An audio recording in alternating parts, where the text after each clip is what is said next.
Well, hello everybody. It's November 1st.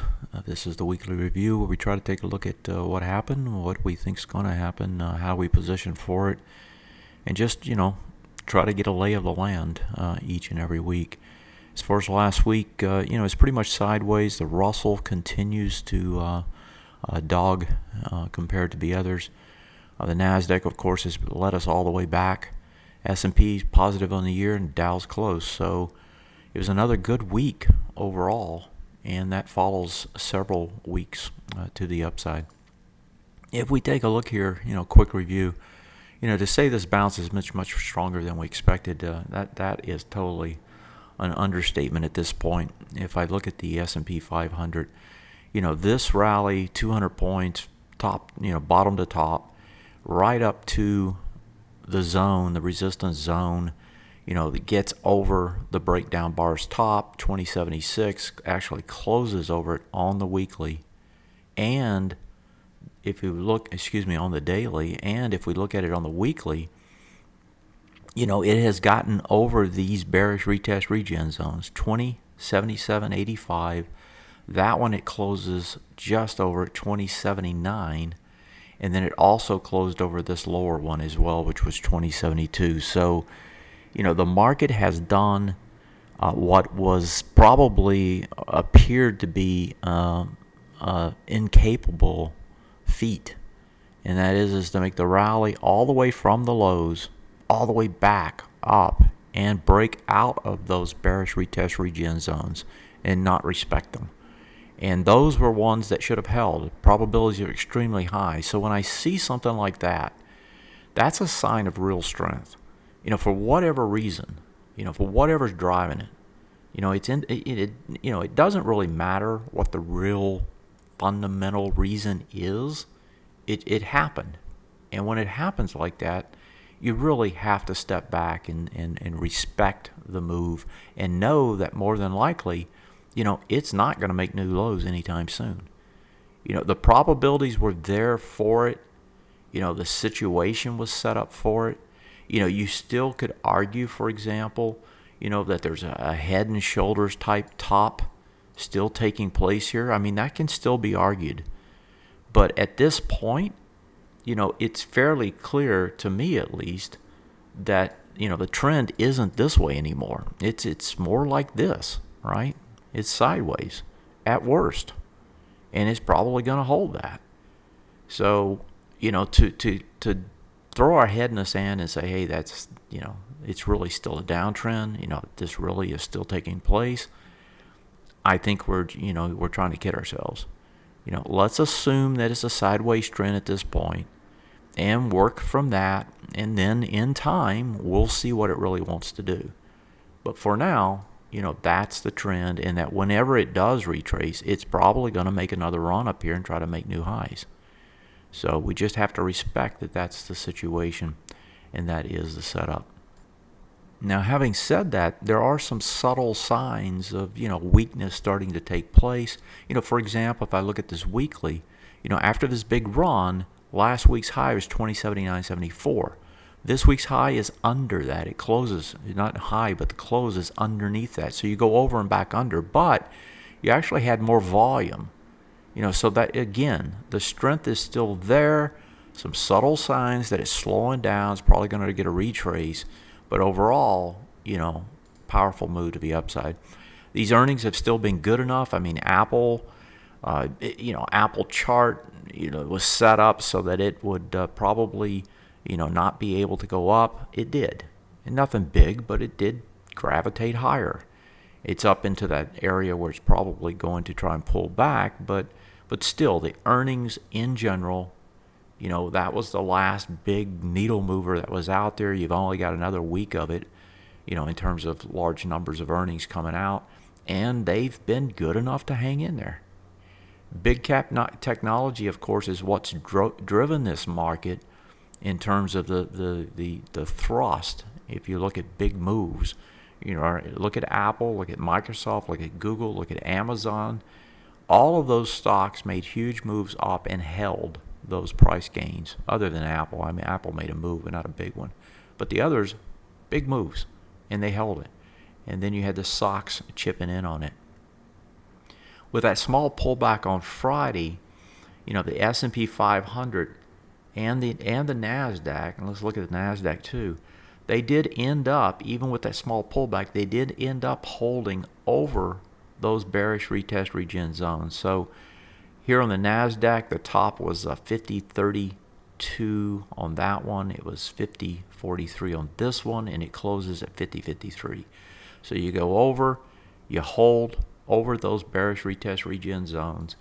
And I don't think, I need to draw them out, but I'll do it just in case you need a visual, right? So you hold over it, and it's just, it shouldn't have happened. And so that tells me the market is much stronger than I expect. Again, coming back to the weakness areas, price here, 50.92.69, you get over it, that's the breakdown bar, and you close back under it. So again, you're getting some subtle signs that this move has gone too far, too fast again, and you're probably going to get some sort of a pullback, some sort of a retrace off of it. Yet it has done what it needed to tell us that, the trend no longer is down, but the trend is sideways. So you no longer have this. It's more than likely something like this, worst case. And if you go look at the real strength in the market, right, it's been the NDX. And the NDX now has made the move all the way from those lows all the way back up to the highs. So here it is on the dailies. You can see it's up here stuttering at the top. But look at the price point here. 46.81 was the top. 46.94. You came within 13 points now of the highs. A powerful move back to the upside. And that ABCD structure actually says we're going to make it, and given the extent of this move, more than likely it's probably going to fulfill at this point. It says that we're going to make it to new highs on this index. So again, everywhere you look, strength, some subtle signs of some weakness coming in just because of how fast and far we've gone. But other than that, formidable resistance was overtaken. So like it or not, this market's done much more than you could expect. And at worst case, I think you have to think sideways. But best case, probably some potentially new highs to come in the weeks. I doubt it's the days, but probably in the weeks to come. Right, somewhere after some sort of correction, we're probably going to get new highs, even in the S&P. The sheer size of this move in terms of price and time, tells us that there's some sort of a retrace in the offing, but it's probably going to be a buy when it does pull back. So let's keep that as kind of our thought in the back of our minds as to what we should be doing if and when the retrace finally shows up. So I just talked about the NDX. Two sectors now on the intermediate term time frame have transitioned. And so when I pull this up here, you can see technology and the discretionary both have transitioned to sideways on this time frame. Typically 2 to 3 of these change. The rest of them are going to try to get there. And the majority will. And so we're very close to this actually giving us kind of the confirmation signal to what else we're already seeing. I was looking through to see, how easy would it be for some of the others to get there. It's going to be kind of hard near term. I suspect we're going to get a pullback before it happens. That, of course, is telling us that it's close, but it's not there yet. And probably not going to get there for a little bit longer. There still isn't any technical signals of significance saying that we're going to get a pullback. There's a few little hints, but nothing out there yet. And if I look over at the DAX, right, and I keep looking at Europe because I believe that Europe is a big part of what's moving these markets right now, with the ideal that they're going to QE more. And if I go over and look at the DAX itself, you can see the nice run up, hanging up here, consolidating. The key thing here is this bearish retest regen zone. I'll draw this one in. It's a little harder to see. But this bearish retest regen zone actually got over this week, got over the top, and actually closes over it finally. So the bearishness that was on this chart, right, this whole thing down, now overseas, in Europe, is telling us it's more like this as well. CAC's had already done it. Now the DAX has confirmed it. So you have to expect that's what's happening there. Looking on the negative side, there's a whole list of negatives, the Russell in particular. If we look at it on a daily chart, you can see it actually did get over that swing point high last week, burst over it with some volume. Now it's drifting back in. This is doing a bullish retest, regenerate, off this break now, an immediate one. When you get that sort of a setup, it probably is going to fade down to the other end of it, so come back down into the very lows. And so you have to assume that, it can get back down here and test this low, which is the low of that swing point high, which also happens to be the breakout of the bar on the daily. So that's kind of what the Russell's doing. But really the point here is that the Russell, all the other indexes are coming back towards their highs. The Russell top to bottom, right, it's still 11% almost off those highs, whereas the NDX is at the highs. The NASDAQ and the S&P is within 2-3% of it now. The Russell's still 11% off its highs.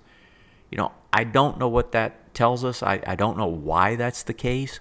All I know is that's divergence, and that says that something's not quite right. And so with the Russell that far down, you have to think you're going to get some sort of a correction elsewhere as the Russell potentially gets rotated too. Now, the Russell tends to outperform, and that's one of the reasons I put it into the portfolio.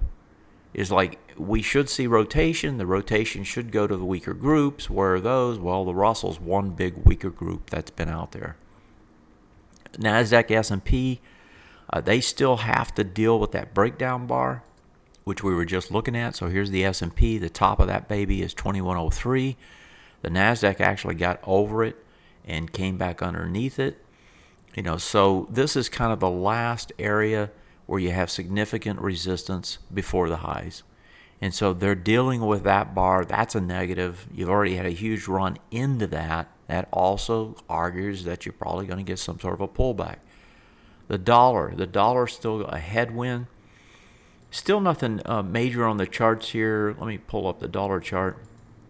But just the fact that the dollar was able to hold price like it did last week after the Fed did what it did, the dollar is able to hold up here at the highs, and that, also argues that it's going to make its run up to these swing point highs here on the weekly time frame. A stronger dollar over time is going to be negative for the markets. It's also going to be immediately a headwind for emerging markets and for commodities. And when we look at the emerging markets, if I just use the EEM for that, you can see that it's already having an effect. The emerging markets made the run with us, and now the emerging markets can't move after the Fed suggested December might be the time that they really do move. Commodities, same thing. Commodities are going to get hit off of this. If I look at GDX, for example, GDX has already broken back under the bullish retest regen. And as we know, the trend here on the intermediate term time frame is down, not up. And so when we're looking at this, it's under it now. It's broken under it. It broke under this swing point low, broke under that swing point low.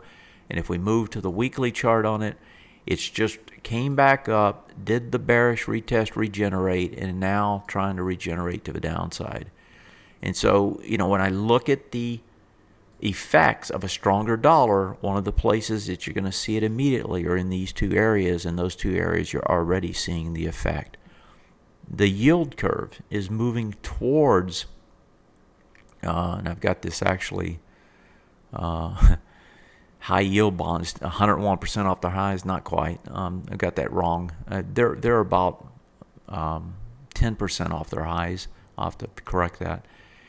But the ideal here is that the yield curve is moving towards inversion. So in other words, 3-year treasuries are less than 1% off their highs, right? But the long end of the curve, whether you're looking at high yield or you're looking at just the treasury notes themselves, they're 10% off their highs.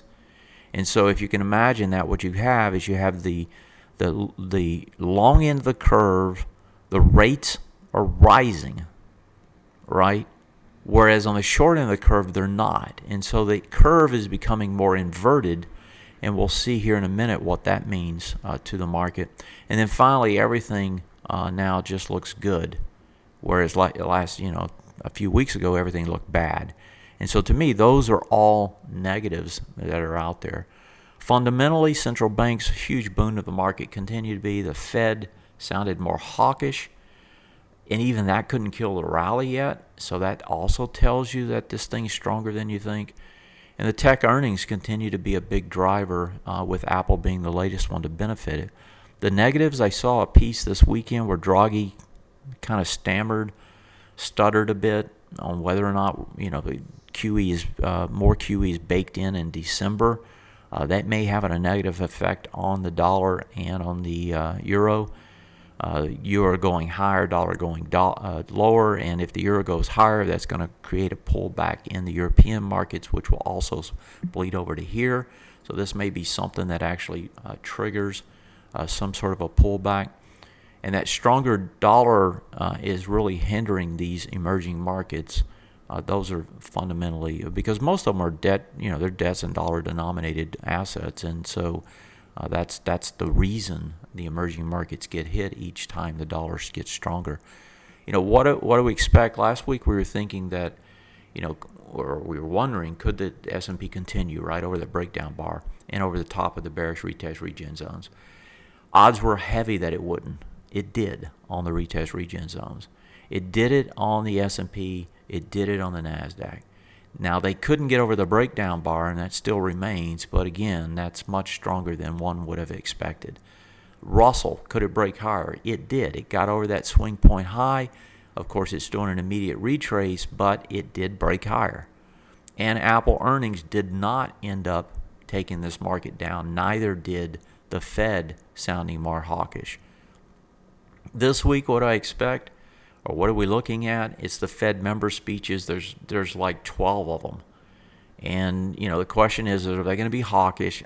And if they do, will that affect the market's advance? I suspect they will be, and I suspect it will. And the S&P 500 and the NASDAQ, can they get over the breakdown bars and make new highs?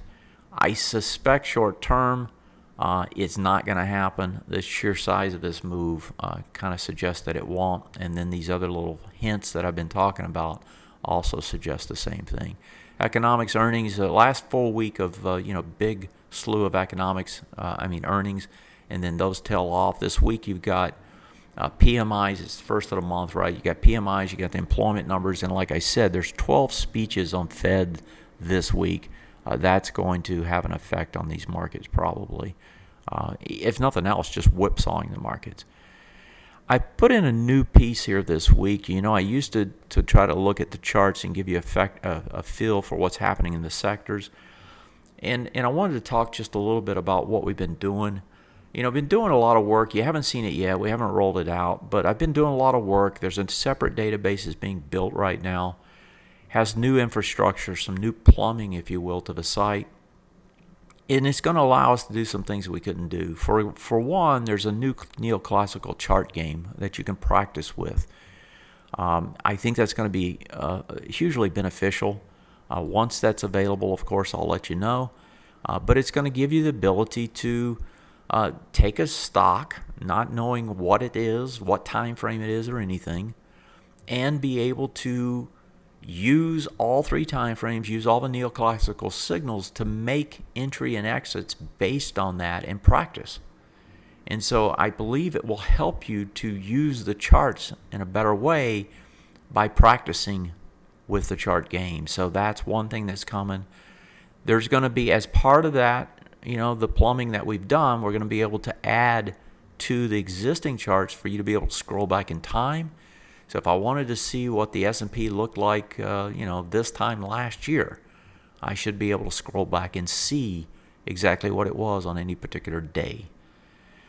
We should be able to support some regional preferences now. So if you're in Europe and you only want to see European stocks, once those are available, then you'll be able to do that. If you want to see trading signals and stock monitor and sector trends and the trading cube scanner, those things will only they will filter down to whatever your regional preferences are. So if you're in Toronto or if you're in Australia, you'll be able to look at just your stock markets if that's what you want to do in terms of those signals, to give you localized preferences. Because as we, start going more global and apply ourselves in a more global sense, we're putting the infrastructure to support that. And then the other big piece of this is that I'm going to be able to do a lot more data mining and presentation of data, of which sector money flows is one of them. And with respect to that, I pulled some data today just to get a feel for, how that looks. So we know that in a bull market, money rotates from sector to sector. And we should be able to look at any time span and see what that money is doing, how it's rotating. What sectors are hot, what aren't, from some comparative period, a year ago, a month ago, so forth.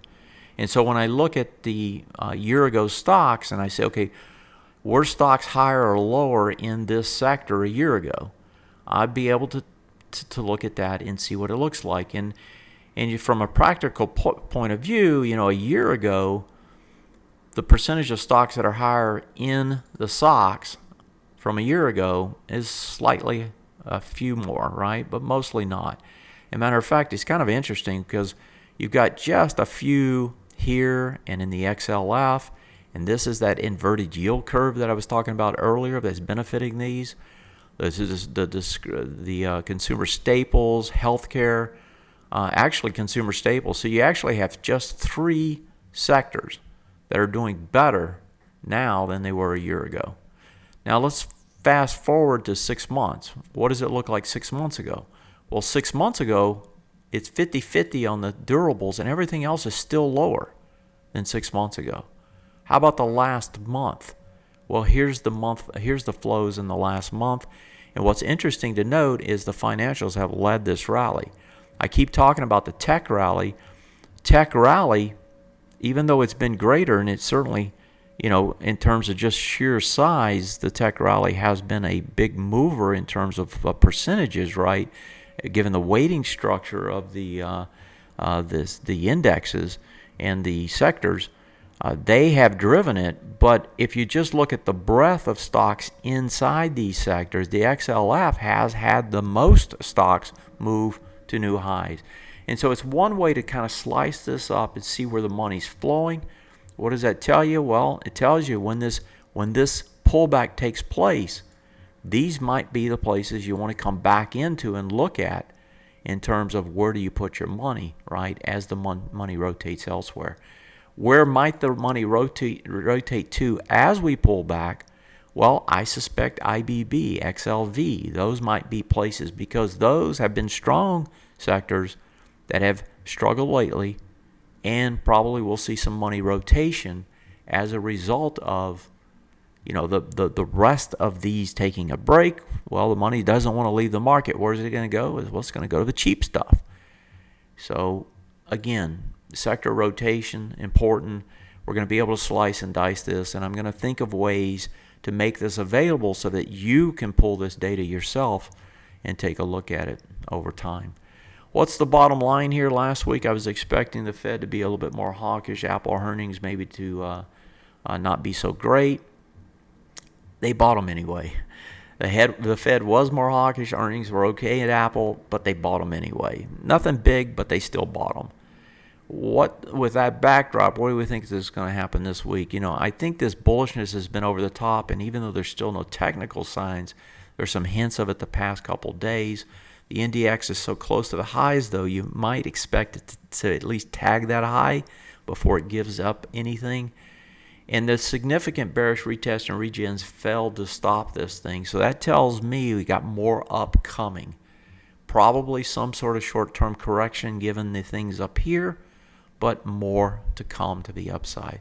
So at this point, you just really want to keep leaning long. You want to keep rotating those stocks, taking some profits when they advance, buying things that are not in favor yet, but still have great charts.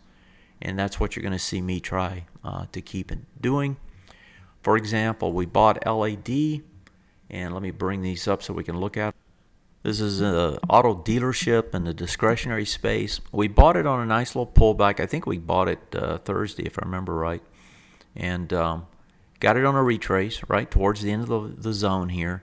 But this thing is set up to try to break over these highs, right? You got a high here, a high there. And if we pull it over and look at it on the weekly, excuse me here, let me correct that. We pull it over on a weekly, you can see at the weekly it's getting ready to try to attack those all-time highs. So, a nice big advance, sideways consolidation for about 4 months now, and pushing back up towards the top. Catch it, try to retrace on a retrace, and then try to sell it on a advance. IWM we just talked about. HELE, this was a post-earnings play. Here we're just looking for a couple percent. It hasn't been able to get up there and give us that. It's still drifting down. It may try to fill the gap. If it does, that would be another place to look at potentially buying it. The gold hedge, the DGZ is going to perform better now. GLDI just keeps paying dividends. So we just simply let it do its thing and then take some profits on DGZ again, as we've been doing. Over in Europe, we've had a great run on the auto stock there. Which is BMW. That made a huge run off the bottom. We were able to catch it, I think, as it was breaking out over here, and got a decent advance off of it. Now, it's in a place where, if you want to trade around it, you take some profits here and try to buy it back a little cheaper. As we just saw, we may see Draghi's comments pull this sector back some. These are buys on retraces, though. If you look at it, this thing has a long way to go to get back up to where it was before the Volkswagen debacle and the European sell-off took its toll. The euro may get hit a little bit this week, but again, if it does, I suspect the euro is going to be a short again on any kind of strength, any kind of strength in the euro. Here's the EUO, which we're in. Let me pull over the FXE actually and look at it. So that's a 2-to-1. Inverse of this being short. Breaks all the swing point lows, kind of hung in there last week. We'll see if it bounces up a little bit and does a bearish retest regen, but I suspect this is a short on any kind of a bounce. And then moving to the others, we had 2 earnings plays this week. Zeltiq is one of them. I had some questions about, why do I stay with this stock? I just think this stock has a lot of potential. It's very jumpy. It moves around large percentages. Had earnings here, span was 36 and a quarter down to 31.68. Big volume the next day, but it actually undercut less volume. That tells me it's going to try to work higher still. Longer term, this is consolidation after a huge run. If you pull this to a monthly, actually let me grab the monthly. Here we go. Yeah, the huge run up, right? Consolidation. Eventually going to try to break topside again. Got great unique products, good margins on them, and just looks like it's going to try to go higher over time. And then finally Starbucks. Let's pull Starbucks up. And let me grab that chart. They also had earnings. Now they hit all their earnings, but they lowered their guidance. And they got hit a little bit on it, but they wouldn't even sell them off hardly. That's how strong this stock has been. I do suspect it will pull back, come back and do a retest regen somewhere up here, and it's going to be a buy, and you want to buy quite a bit of it if you can. So that's kind of a look at what's in the portfolio right now. The ideal is rotate. Buy things that are trying to pull back or have already pulled back, and we expect money to rotate into, and try to take profits on those things that have already moved up. And an example of one of those that worked last week was Campbell's Soup. I mean, kind of a boring, not going to move a lot, but we got a huge bump up on it. And then we were trying to get a little bit higher price, never got it, so I finally just took it out on Friday and booked the gains. If it drifted back down here and you wanted to, it'd be a play off the bottom of this price point, which is about $50. So I don't know that it'd be one I play. I think there's some other positions now that we can play. We were trying to do post-earnings retraces, and that was one that we were able to pick up down here and make a profit on. Okay, That's it for this week. A lot of things coming, both in the markets and at TA Today. And as always, I tell you, if I can help you, let me know. I can usually zero in pretty quickly, give you some help, and without a huge amount of time on my part.